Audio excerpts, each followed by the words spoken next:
तो देखते हैं यहाँ पे क्वेश्चन नंबर फर्स्ट में हमसे क्या पूछा गया है।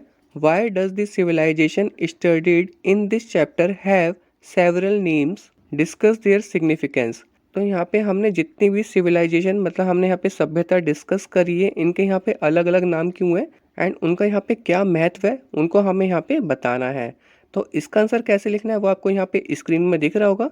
हम यहाँ पे इसको अच्छी तरीके से पहले समझ लेते हैं। इस चैप्टर में जो हमने यहाँ पे पढ़ा है वो हमारे यहाँ पे सिंधु घाटी सभ्यता थी, जिसको हम यहाँ पे इंडस वैली सिविलाइजेशन बोलते हैं और इसे कई नामों से जाना जाता है। इन नामों का उपयोग इसके खोज, भौगोलिक विस्तार और विशेषताओं को दर्शाने के लिए किया जाता है। प्रत्येक नाम इस प्राचीन सभ्यता के किसी खास पहलू या महत्व को उजागर करते हैं। तो सबसे पहले हम यहाँ पे इनके सिग्निफिकेंस को डिस्कस कर लेते हैं। सबसे पहले हमारे यहाँ पे कौन सी सभ्यता आएगी, सिंधु घाटी सभ्यता आएगी और इसको यहाँ पे कई नामों से भी जाना जाता है एंड इंग्लिश में इसको क्या बोलते हैं, इंडस वैली सिविलाइजेशन बोलते हैं।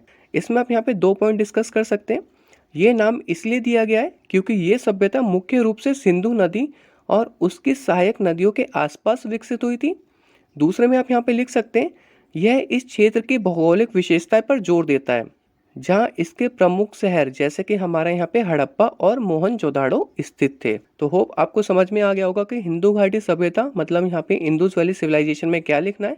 अब मैं यहाँ पे बात कर लेता हूँ हड़प्पन सिविलाइजेशन की, मतलब हड़प्पा सभ्यता की। इसे हड़प्पा सभ्यता इसलिए कहा जाता है क्योंकि हड़प्पा इस सभ्यता का पहला शहर था जिसे 1920 के दशक में खोजा गया था। दूसरे पॉइंट में आप यहाँ पे लिख सकते हैं, ये नाम हमारे यहाँ पे आर्कियोलॉजिकल दृष्टिकोण से हड़प्पा की महत्वपूर्ण भूमिका को दर्शाता है जिसने इस सभ्यता की पहचान में मदद की। होप आपको समझ में आ गया होगा हड़प्पन सिविलाइजेशन में आपको क्या लिखना है। अब मैं यहाँ पे बात कर लेता हूँ उसके थर्ड पॉइंट की, जो कि हमारे यहाँ पे क्या है, सरस्वती सिंधु सभ्यता।